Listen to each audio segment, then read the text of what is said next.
لقد كفر الذين قالوا إن الله هو المسيح ابن مريم وقال المسيح يا بني إسرائيل اعبدوا الله ربي وربكم إنه من يشرك بالله فقد حرم الله عليه الجنة ومأواه النار وما للظالمين من أنصار لقد كفر الذين قالوا إن الله ثالث ثلاثة وما من إله إلا إله واحد وإن لم ينتهوا عما يقولون ليمسن الذين كفروا منهم عذاب أليم أفلا يتوبون إلى الله ويستغفرونه والله غفور رحيم ما المسيح ابن مريم إلا رسول قد خلت من قبله الرسل وأمه صديقة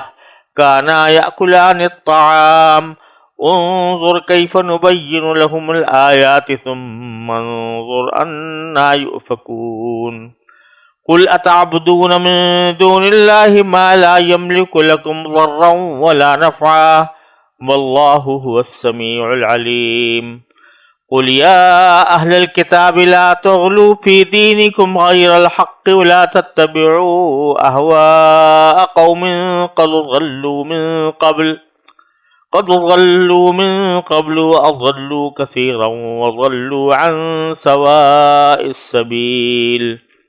یہ سورہ مائدہ کی آیات 72 سے لے کر 77 تک تلاوت کی گئی ہے. پیچھے بھی بنی اسرائیل کا تذکرہ چل رہا ہے، اور اب آگے ان آیات میں اللہ تبارک و تعالی نے نصرانیوں یعنی عیسائیوں کے دو مختلف عقیدوں کی تردید فرمائی ہے، اور ان دونوں عقیدوں کے خلاف جو بدیہی قسم کے دلائل ہیں وہ بیان فرمائے.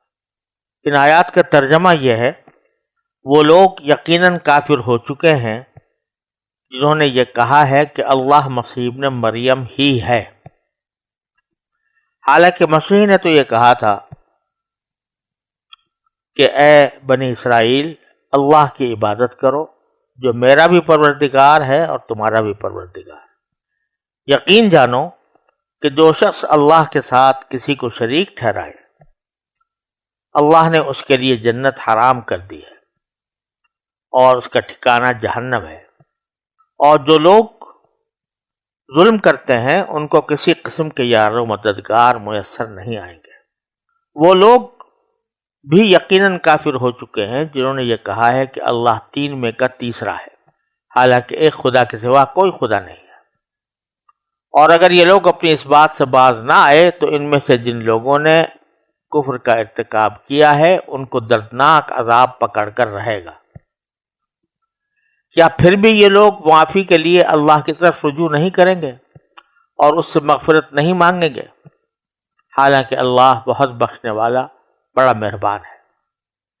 مسیح ابن مریم تو ایک رسول تھے، اس سے زیادہ کچھ نہیں. ان سے پہلے بھی بہت سے رسول گزر چکے ہیں، اور ان کی ماں صدیقہ تھی. یہ دونوں کھانا کھاتے تھے. دیکھو ہم ان کے سامنے کس طرح کھول کھول کر نشانیاں واضح کر رہے ہیں، پھر یہ بھی دیکھو کہ ان کو اوندھے منہ کہاں لے جایا جا رہا ہے.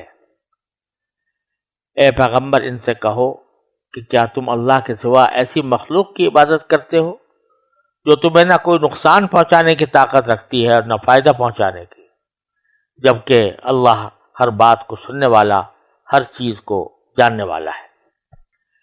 اور ان سے یہ بھی کہو کہ اہل کتاب اپنے دین میں ناحق غلو نہ کرو اور ان لوگوں کی خواہشات کے پیچھے نہ چلو جو پہلے خود بھی گمراہ ہوئے، بہت سے دوسروں کو بھی گمراہ کیا اور سیدھے راستے سے بھٹک گئے. جیسا کہ شروع میں عرض کیا گیا، ان آیات میں اللہ تبارک و تعالی نے عیسائیوں کے دو مختلف عقیدوں کی تردید فرمائی ہے. حضرت مسیح علیہ السلام کی کیا حیثیت تھی، اس کے بارے میں خود نصرانی علماء کے اتنے زیادہ اختلافات ہیں کہ کوئی اس کو کسی طرح تعبیر کرتا ہے، کوئی کسی طرح تعبیر کرتا ہے، یہاں تک کہ ان کے ہاں مستقل علم کی بنیاد پڑی ہے جس کا نام ہے کرسٹولوجی. کہ وہ حضرت مسیح علیہ السلام کے بارے میں کیا عقیدہ رکھنا چاہیے، اس کے اوپر بحث کرتے ہیں، اور اس میں 10 درجنوں لوگوں کے الگ الگ بیانات ہیں، لیکن ان میں جو سب سے زیادہ مشہور اور معروف اور زیادہ مقبول ان کے ہاں جو عقائد ہیں وہ 2 ہیں۔ ایک تو یہ ہے کہ وہ یہ کہتے ہیں کہ اللہ ہی مسیح ابن مریم ہے، یا مسیح ابن مریم ہی اللہ ہے، والعیاذ باللہ، یعنی دونوں کو وہ ایک سمجھتے ہیں، اور وہ کہتے ہیں کہ اللہ تبارک و تعالی حلول کر گیا تھا حضرت مسیح ابن مریم علیہ السلام کے جسم میں، لہذا اللہ میں اور مسیح ابن مریم میں کوئی فرق نہیں ہے۔ تو پہلے تو اللہ تبارک و تعالی اس کا ذکر فرما رہے ہیں کہ لقد کفر الذین قالوا، وہ لوگ کافر ہو گئے ہیں جنہوں نے یہ کہا ہے کہ ان اللہ هو المسیح ابن مریم، کہ اللہ ہی مسیح ابن مریم ہے۔ اب یہاں 2 طریقے سے اللہ تبارک و تعالی نے اس عقیدے کی مختصر انداز میں تردید فرما دی ہے۔ ایک تو یہ کہ مسیح کے ساتھ ابن مریم آیا، کہ مسیح جو بیٹے ہیں مریم کے، تو ایک طرف یہ کہہ رہے ہو کہ مریم کے بیٹے ہیں، اور دوسری طرف کہتے ہو اللہ ہیں، تو اللہ تو کسی کے پیٹ سے پیدا نہیں ہوتا، اور تم نے خود اس کو مسیح ابن مریم کہہ رہے ہو، تو پہلی بات تو یہیں سے تمہاری غلطی ثابت ہو گئی کہ تم مریم کا بیٹا ان کو کہہ رہے ہو، پھر بھی اللہ کہتے ہو۔ دوسرا یہ کہ خود مسیح کیا کہتے ہیں، مسیح نے کیا کہا تھا، بنی اسرائیل کو کیا پیغام دیا تھا علیہ الصلوۃ والسلام؟ وہ پیغام یہ دیا تھا کہ وقال المسیح یا بنی اسرائیل عبد اللہ ربی و ربک، یہ فرمایا تھا کہ اے بنی اسرائیل اللہ کی بندگی کرو جو میرا بھی پروردگار ہے، تمہارا بھی پروردگار، اور یہ آج بھی بائبل میں موجود ہے۔ خداوند تمہارا خدا ایک ہی ہے، ایک خداوند ہے، یہ تورات میں جگہ جگہ آیا ہے اور انجیل میں بھی جگہ جگہ آیا ہے۔ تو حضرت عیسیٰ علیہ السلام تو خود یہ پیغام دے رہے ہیں بنی اسرائیل کو کہ تم اللہ کی عبادت کرو جو میرا بھی پروردگار ہے اور تمہارا بھی پروردگار ہے۔ تو جب وہ خود اللہ تبارک و تعالیٰ کو اپنا پروردگار سمجھتے ہیں تو خود کیسے وہ خدا ہو سکتے ہیں؟ اور پھر آگے اللہ تعالیٰ فرماتا ہے کہ ایسی بدیہی بات کو آدمی تسلیم نہ کر کے جو شرک کا ارتکاب کرے گا، انہ من یشرک باللہ، جو اللہ کے ساتھ شریک ٹھہرائے گا کسی کو، فقد حرم اللہ علیہ الجنہ، تو اللہ نے اس کے اوپر جنت حرام کر دی۔ جیسے دوسری جگہ قرآن کریم میں فرمایا ان اللہ لا یغفر ان یشرک بہ ویغفر ما دون ذلک لمن یشاء، اللہ تعالیٰ یہ مغفرت نہیں کرتا کہ کوئی آدمی اس کا شرک کرے، اس سے کم گناہ کو جب چاہتا ہے مغفرت کر دیتا ہے، بغیر توبہ کے بھی اگر کرنا چاہے گا تو کر دے گا، لیکن شرک کی مغفرت بغیر توبہ کے نہیں ہو سکتی۔ فقد حرم اللہ علیہ الجنہ، اللہ نے اس پر جنت حرام کر دی، اور مأواہ النار، اور اس کا ٹھکانہ جہنم ہے۔ وما للظالمین من انصار، اور چونکہ شرک جو ہے سب سے بڑا ظلم ہے، ان الشرک لظلم عظیم، لہٰذا جو لوگ اس ظلم کا ارتکاب کرتے ہیں کہ اللہ تعالیٰ کے ساتھ کسی کو شریک ٹھہراتے ہیں، ان کا کوئی یار و مددگار ان کو نصیب نہیں ہوگا۔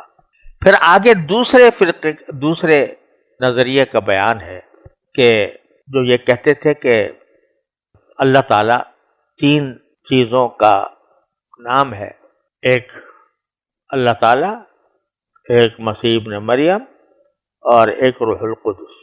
ان 3 کو وہ لوگ کہتے تھے کہ 3 خدا ہے، مگر 3 مل کر ایک ہی ہے۔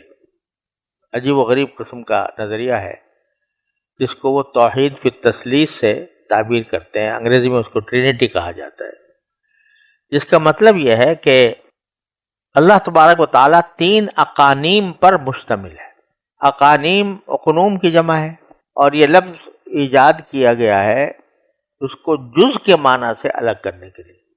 ایک چیز تو کوئی مرکب ہوتا ہے تو وہ چیز 3 اجزاء سے مرکب ہوتی ہے، ہر ایک جز کا اپنا وجود ہوتا ہے، اور پھر وہ تینوں مل کر ایک مرکب کی شکل اختیار کر لیتے ہیں۔ اور یہ بات مشہور ہے، معروف ہے، ساری دنیا جانتی ہے، مانتی ہے، ساری دنیا کے فلاسفہ منطقی اس کو بات کو تسلیم کرتے ہیں کہ ہر کل اپنے جز کا محتاج ہوتا ہے۔ تو اس لیے اگر وہ اللہ تعالیٰ کو یا مسیح ابن مریم علیہ السلام کو یا روح القدس کو اگر وہ جز قرار دیں اللہ تعالیٰ کا، تو اس کے معنی یہ ہوں کہ اللہ تعالیٰ محتاج ہے مسیح علیہ السلام کا اور روح القدس کا. تو وہ یہ نہیں چاہتے کہ یہ الزام اپنے سر لیں کہ اللہ تعالیٰ ان کا محتاج ہے. لہٰذا کہتے ہیں یہ جز نہیں ہے، اقنوم ہے. اب کیا فرق ہے جز میں اور اقنوم میں، یہ کوئی واضح نہیں کرتا. وہ کہتے ہیں تین ہیں لیکن تینوں مل کر ایک ہے، تینوں مل کر ایک ہے.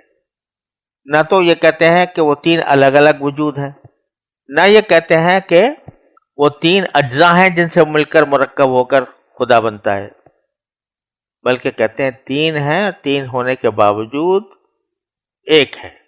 کیونکہ تین یہ اقانیم ہیں، تین اجزاء نہیں ہیں اور تین مستقل شخصیتیں نہیں ہیں، بلکہ تین اقانیم ہیں اور مل کر ایک ہے. تو حالانکہ یہ عقیدہ جو ہے اس کا کہیں ذکر و فکر نہ عہد نامہ بائبل کے عہد نامہ قدیم میں ہے، نہ بائبل کے عہد نامہ جدید میں ہے، کہیں بھی اس کا کوئی تذکرہ نہیں ہے. یعنی موجودہ انجیلوں میں نہیں ہے، جو محرف انجیلیں ہیں ان کے اندر بھی نہیں ہے. تو لیکن یہ در حقیقت سینٹ پال نے، جس کو پولس کہا جاتا ہے، اس نے در حقیقت یہ عقیدہ ایجاد کیا تھا.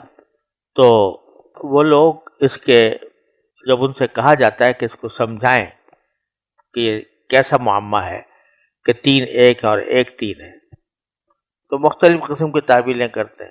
بعض اوقات تو یہ کہتے ہیں، بعض اوقات تین چیزیں مل کر ایک ہو جاتی ہیں، ہے ایک ہی چیز مگر وہ تین مختلف حیثیتوں سے تین چیزیں بن جاتی ہیں. جیسے مثال کے طور پر دماغ جو ہے وہ کسی چیز کا علم حاصل کرتا ہے تو وہ عالم ہوتا ہے، اور وہ اگر اپنا علم حاصل کرے تو وہ معلوم بھی ہے. دماغ اگر اپنا علم حاصل کرے کہ یہ دماغ ایک ایسی چیز ہے تو وہ عالم بھی ہے اور معلوم بھی ہے. اور یہ علم کے دماغ کا وجود ہے، یہ کس چیز کے ذریعے ہوا؟ یہ دماغی کے ذریعے ہوا. لہذا دماغ عالم بھی ہے، معلوم بھی ہے، ذریعہ علم بھی ہے. یہ سینٹ آگسٹائن کی دلیل ہے. لیکن اگر دیکھا جائے تو یہ کسی طریقے سے بھی تخصیص اور تخصیص پر فٹ نہیں ہوتی، اس لیے کہ یہ حیثیتوں کا اختلاف ہے. چیز ایک ہی ہے، ایک حیثیت اس کے عالم کی ہے، ایک حیثیت معلوم کی ہے، ایک حیثیت ذریعہ علم کی ہے. اور تثلیث کے عقیدے میں یہ نہیں کہا جاتا کہ یہ حیثیتوں کا اختلاف ہے. یہ نہیں کہا جاتا کہ اللہ تعالیٰ بحیثیت عیسیٰ علیہ السلام کے اور بحیثیت روح القدس کے، بلکہ یہ کہا جاتا ہے کہ تینوں مستقل اقنوم ہیں. تو لہٰذا یہ مثال بھی کسی طرح فٹ نہیں ہوتی، کیونکہ نہ وہ یہ کہتے ہیں کہ اجزاء کا اقانیم اجزاء ہیں، نہ یہ کہتے ہیں کہ حیثیتوں کا اختلاف ہے، بلکہ تینوں مستقل اقنوم ہیں. یہاں تک کہ انگریزی میں جب اس کا ترجمہ کیا گیا تو انگریزی میں کوئی لفظ ان کو نہیں مل پایا سوائے پرسن کے. تو وہ کہتے ہیں تین پرسنس ہیں. اب جب تین پرسنس ہیں تو تین شخصیتیں ہیں الگ الگ، لیکن یہ مل کر ایک ہیں. تو نہ اجزاء کے حساب سے مرکب ہو کر ایک ہے، نہ حیثیتوں کے اختلاف سے مل کر ایک ہے، بلکہ تین مستقل شخصیتیں ہیں پھر بھی ایک ہیں. تو اس کا کسی بھی طرح کوئی جواز عقلی طور پر نظر وہ نہیں آتا. تو آخر میں ہر جھک مار کر بعض اوقات انہوں نے یہ بھی کہا کہ بھائی یہ جو ہے یہ متشابہات میں سے، جیسے اے مسلمانوں تمہارے ہاں بہت سی آیتیں متشابہ ہوتی ہیں، الرحمن علی العرش استویٰ متشابہ ہے، الف لام میم متشابہ ہے. تو اسی طرح یہ عقیدہ تثلیث بھی متشابہات میں سے ہے. تو ہم اس کو جوں کا توں تسلیم کرنے پر مجبور ہے، جیسے کہ آپ متشابہات کو جوں کا توں تسلیم کرتے ہیں. لیکن یہ بھی عجیب مغالطہ ہے، اس لیے کہ جو متشابہات ہوتی ہیں وہ کسی ایسے معاملے میں نہیں ہوتی جن پر ایمان و کفر کا دار و مدار ہو، جن پر جنت و جہنم کا دار و مدار ہو. متشابہات ایسی جگہ پر آتی ہیں کہ جن کا کوئی خاص تعلق انسان کی عملی زندگی سے نہیں ہوتا، تو وہاں متشابہات آ جاتی. اب اگر کوئی الف لام میم ہے، اس کا معنی نہیں معلوم کسی کو، تو عملی زندگی پر کوئی فرق نہیں پڑتا، عقیدے کے اوپر کوئی فرق نہیں پڑتا. اگر اللہ تعالیٰ نے فرمایا کہ بل یداہ مبسوطتان، تو اب وہ یدین کی کیفیت کیا ہے، اس کی کنہ کیا ہے، اس کے معلوم کرنے سے کوئی نہ عقیدے پر فرق پڑتا ہے نہ عمل پر فرق پڑتا ہے. بخلاف عقیدہ تثلیث کے یہ جو ہے سب سے پہلا عقیدہ ہے جس کے بغیر انسان عیسائیت میں داخل نہیں ہو سکتا جب تک اس پر ایمان نہ رکھے. تو جس چیز پر ایمان موقوف ہے اس کو ایسا بنا دینا اللہ تعالیٰ کی طرف سے کہ جو سمجھ میں نہ آئے، متحر میں آپ میں سے ہو، یہ بالکل ناممکن بات ہے کہ ایک طرف اللہ تعالیٰ یہ کہیں کہ ہاں اس پر ایمان رکھو ورنہ تم کافر ہو گئے، اور دوسری طرف اس کا مطلب نہ بتائیں کہ مطلب کیا ہے اس کا. تو یہ ناممکن بات ہے. تو متشابہات میں سے بھی اس کو قرار دینا ممکن نہیں. تو اللہ تعالیٰ فرماتے ہیں کہ لقد کفر الذین قالوا ان اللہ ثالث ثلاثہ، وہ لوگ کافر ہو گئے ہیں جو یہ کہتے ہیں کہ اللہ 3 کا تیسرا ہے. اور اس کی تردید کی ضرورت ہی نہیں، ایسی بیہودہ بات ہے یا ایسی بے عقلی کی بات ہے، تردید کی ضرورت نہیں. اتنا کہہ دینا کافی ہے وما من الہ الا الہ واحد، اللہ ایک، اللہ کے سوا کوئی معبود نہیں ہے. وَإِن لَّمْ يَنْتَهُوا عَمَّا يَقُولُونَ، اور اگر یہ باز نہ آئے اپنے اس قول سے لَيَمَسَّنَّ الَّذِينَ كَفَرُوا مِنْهُمْ عَذَابٌ أَلِيمٌ، تو جن لوگوں نے یہ کفر اختیار کیا ہے، چاہے مسیح ابن مریم علیہ السلام کو خدا کہہ کر یا خدا کا تیسرا کہہ کر، تو ان کو ایک دردناک عذاب آ کر چھو لے گا. افلا یتوبون الی اللہ واستغفرونہ، کیا یہ اللہ کی طرف توبہ نہیں کرتے، رجوع نہیں کرتے اور اس سے استغفار نہیں کرتے؟ واللہ غفور الرحیم، حالانکہ اللہ تعالیٰ بہت بخشنے والا، بہت مہربان ہے. پھر آگے حضرت مسیح ابن مریم علیہ السلام کی جو حقیقت ہے وہ بیان فرماتے ہیں کہ یہود و نصارہ ان کے بارے میں افراط و تفریط میں پڑ گئے. یہودیوں نے ان کے پیغمبر ہونے سے انکار کر دیا اور نصرانیوں کو خدا تک پہنچا دیا. جو صحیح راستہ ہے وہ یہ ہے کہ مل مسیح ابن مریم الا رسول، مسیح ابن مریم اس کے سوا کچھ نہیں ہے کہ ایک پیغمبر ہے.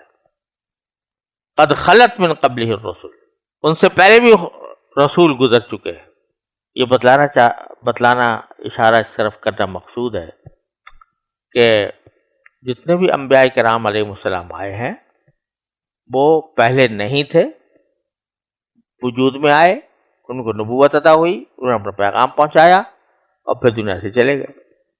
تو جو شخص پہلے پیدا نہیں، پیدا ہوتا ہے کسی طرح، تو وہ کیسے خدا ہو سکتا ہے؟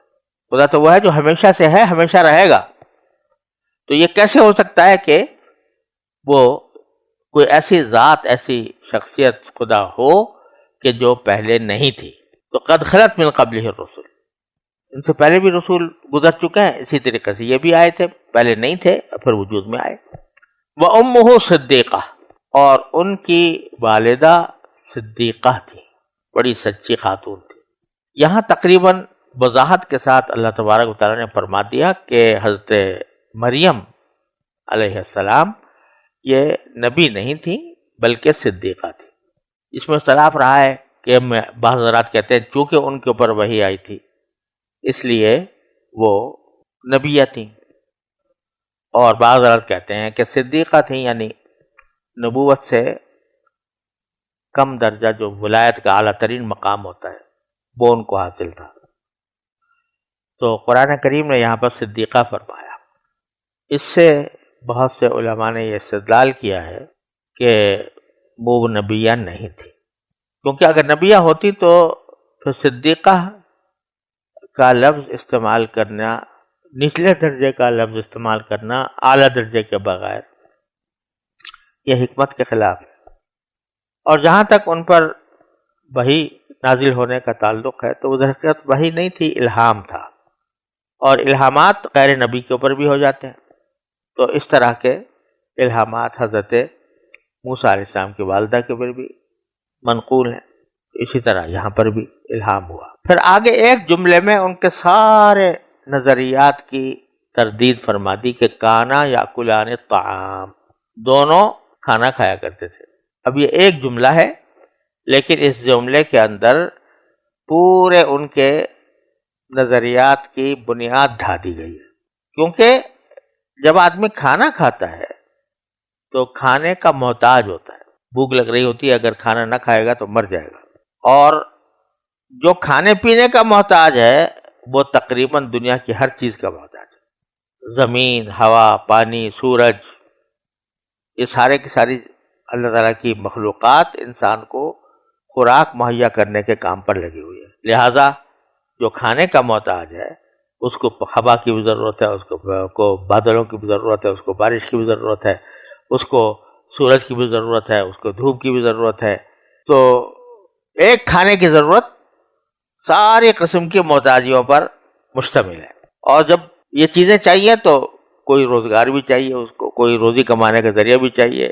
اس کے لیے وہ کوئی اس کا مالک بھی ہونا چاہیے، کوئی آقا بھی ہونا چاہیے جو اس کو تنخواہ دیا کرے، یا کوئی ایسا شخص ہونا چاہیے جو اس کے لیے وہ روزگار فراہم کرے. تو اگر دیکھا جائے تو کھانے کی ضرورت، کھانے کی احتیاج، یہ ساری دنیا کی احتیاج ہے. اس لیے ایک جملہ فرمایا کانا یا خدا الطعام، تو کھانا کھاتے تھے، تو پھر خدا کیسے ہوں گے؟ ایک جملے میں ساری تھیوریاں، سارے نظریات، سارے فلسفے ایک جملے میں ختم فرما دیا، کانا یا خدا. اور پھر اس چھوٹے سے جملے کے بارے میں کیا فرمایا کہ انظر کیف نبین لہم الآیات، تو دیکھو تو ہم کس طرح تمہیں وضاحت کے ساتھ نشانیاں بتاتے ہیں. ایک جملے میں کتنی نشانیاں تمہیں بتاتے ہیں، کانا یا خدا. دیکھو ہم کس طرح ان کے سامنے نشانیاں اور دلائل بیان کرتے. ایک جملے کے اندر ساری کائنات سما گئی.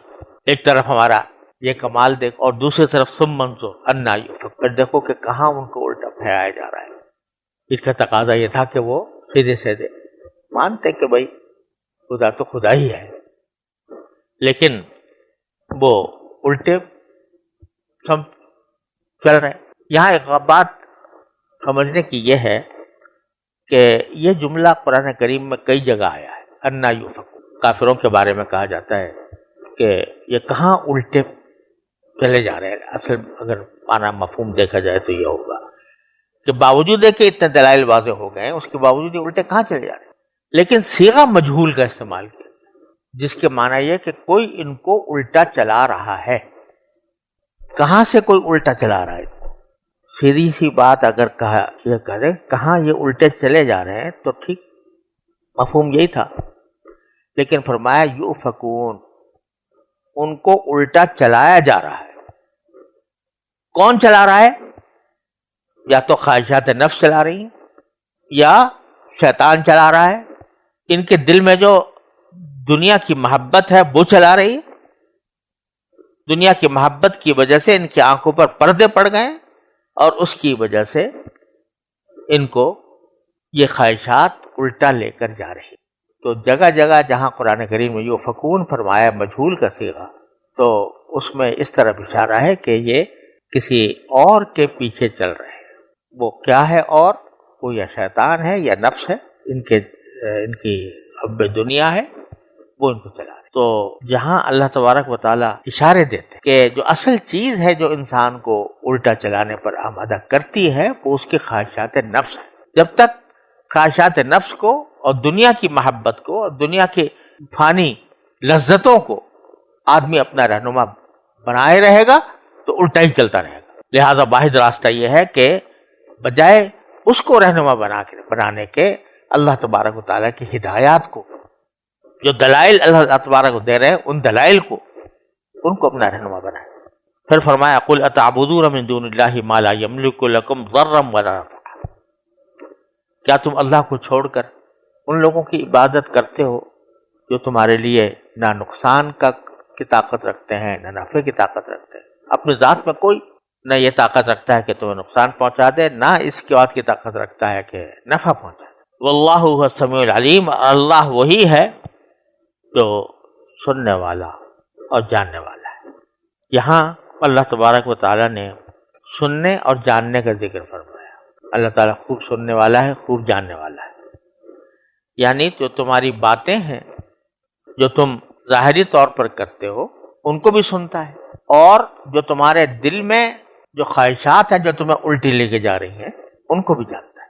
ظاہری طور پر تم یہ کہہ رہے ہو کہ ہمارا یہ عقیدہ ہے کہ اللہ جو ہے وہ 3 پر مشتمل ہے، اور زبان سے تم یہی کہتے پھرتے ہو، لیکن اندر سے تمہارے جو خواہشات نفس ہیں وہ تمہیں الٹا لے جا رہے ہیں، جیسے پہلے عرض کیا۔ تو اللہ تعالیٰ ان سے بھی واقف ہے، ان کو بھی خوب جانتا ہے کہ اصل چیز تمہیں کون ہے جو پیچھے سے چلا رہا ہے۔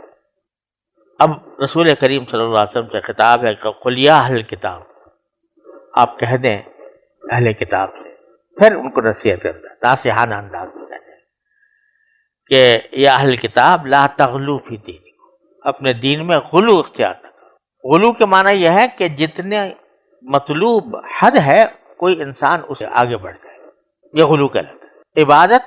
عبادت بڑی اچھی چیز ہے، لیکن اللہ تبارک و تعالی نے اس کی بھی حد مقرر کی ہے کہ ان لنفسک علیک حق وان لعینک علیک حق، تمہاری جان کا بھی تم پر حق ہے، تمہاری آنکھ کا بھی حق ہے، تمہاری بیوی کا بھی حق ہے، تمہارے مہمانوں کا بھی حق ہے۔ تو اب اگر اس سے آدمی آگے بڑھے گا غلو ہو جائے گا۔ یا کسی شخصیت کے بارے میں محبت بہت اچھی بات ہے اگر اللہ کے لیے ہو، لیکن وہ محبت اگر حد سے آگے بڑھ جائے گی کہ محبوب کے بجائے اس کو خدا ماننے لگیں گے تو یہ غلو ہو گیا۔ تو غلو ایک بہت بڑا عظیم مفہوم ہے، اور دین میں غلو کرنے سے منع فرمایا گیا۔ یہاں پر فرمایا کہ ناحق غلو نہ کرو اپنے دین کے معاملے میں کہ تم حضرت عیسیٰ علیہ السلام کو خدا بنا دو۔ وَلَا تَتَّبِعُوا أَهْوَاءَ قَوْمٍ قَدْ ضَلُّوا، اور ان لوگوں کی خواہشات کے پیچھے نہ چلو قد ضلوا من قبل، جو پہلے گمراہ ہو چکے ہیں، وَأَضَلُّوا كَثِيرًا، خود بھی گمراہ ہوئے اور بہت سو کو گمراہ بھی کیا، وَضَلُّوا عَنْ سَوَاءِ السَّبِيلِ، اور سیدھے راستے سے بھٹک گئے۔ اب یہاں ذرا غور طلب بات یہ ہے کہ قد ضلوا من قبل فرما دیا پہلے کہ وہ پہلے ہی گمراہ ہو گئے، اور پھر دوسروں کو گمراہ کیا، اور پھر دوبارہ فرمایا کہ سیدھے راستے سے گمراہ ہو گئے۔ تو بظاہر تو یہ تکرار معلوم ہو رہا ہے کہ وہ پہلے خود گمراہ ہوئے، دوسروں کو گمراہ کیا، پھر آگے کہتے ہیں سیدھے راستے سے گمراہ ہو گئے۔ حضرت حکیم الامت قدس اللہ تعالیٰ سرہ نے بیان القرآن میں اس کے اوپر یہ تبصرہ فرمایا ہے کہ پہلے تو وہ غلط راستے کو لے کر خود گمراہ ہوئے، لے ڈوبے ہیں، اور وہ غلطی اس وجہ سے نہیں ہوئی کہ حق مفقود ہو گیا ہو، اس کا پتہ نہ لگتا ہو، بلکہ وہ لوگ راہ راست کے ہوتے ہوئے قصداً اس سے دور اور علیحدہ ہو گئے تھے۔ تو پہلے یہ فرمایا کہ گمراہ ہوئے اور دوسروں کو گمراہ کیا، لیکن وہ کسی غلط فہمی کی وجہ سے نہیں ہوئے تھے بلکہ قصداً اس سے علیحدہ ہو گئے، اس لیے وَضَلُّوا عَنْ سَوَاءِ السَّبِيلِ۔ تو یہ ایک ناصحانہ پیغام ہے جو رسول کریم صلی اللہ علیہ وسلم کے ذریعے یہودی اور نصرانیوں کو دیا گیا، اور پھر آگے ان کے بدعقیدگی کے نتائج اللہ تعالیٰ نے آگے آیات میں بیان کیے ہیں۔ وصلی اللہ تعالیٰ علی خیر خلق، یعنی پہلے ہے بھٹک گئے۔ اب بھٹکنے میں دو احتمال تھے نا، بھٹکے بھی اور دوسروں کو بھٹکایا بھی۔ اب اس میں دو احتمال تھے کہ یہ بھٹکنا جو ہے محض کسی غلط فہمی کی بنیاد پر تھا، یا یہ کہ جان بوجھ کر بھٹکے۔ تو اس کی تعیین دوسری ضلوا عن سواء السبیل میں فرمائی گئی کہ سیدھے راستے سے وہ قصداً راہ راست کو چھوڑ کر ہٹ گئے۔ افلا یتوبون الی اللہ ویستغفرونہ، ترجمہ کیا پھر بھی یہ لوگ معافی کے لیے اللہ کی طرف رجوع نہیں کریں گے اور اس سے مغفرت نہیں مانگیں گے؟ عطف تو ہے یہاں پر، توبہ کی مفہوم میں داخل ہے۔ توبہ اصل معنی تو رجوع کرنے کے ہوتے ہیں نا، تو معافی کے لیے اللہ سے رجوع کرنا یہ پورے توبہ کا تب، اس لیے کہ بعض لوگ حضرت مریم کو بھی تیسرا حصہ سمجھتے تھے۔ میں نے عرض کیا نا کرسٹولوجی جو ہے وہ مستقل علم مسیحیت، تو اس میں بہت سے نظریات تھے، اس میں ایک نظریہ یہ بھی تھا حضرت مریم تیسرا جو اقنوم ہے وہ روح القدس کے بجائے حضرت مریم کو کہہ دیتے، اس لیے اس کی بھی ساتھ ساتھ تردید ہو۔ یہاں ان کا ایک نام ہے، لیکن ہوں گے تو کہیں نہ کہیں اللہ بچائے جو جمائے عقائد ہوتے ہیں وہ خواہ کتنے ہی یعنی بدیع البطلان کیوں نہ ہو، لیکن جب وہ پھیل جاتے ہیں کسی قوم میں اور اس کا وہ جگہ بنا لیتے تو باوجود بدیع البطلان ہونے کے لوگ ان کو بالکل ایک بدیہی حقیقت سمجھنے لگتے۔ اچھا، یہ ان کے ہاں یعنی جیسے ہم کسی مشکل کے موقع پر اللہ تعالیٰ یا اللہ ایسا کہہ دیتے ہیں نا، تو ان کے یہاں تو کہا یا مسیح کہہ دیں، اوہ کرائسٹ، تو وہ ایک طرح سے وہ والمسيح ابن مريم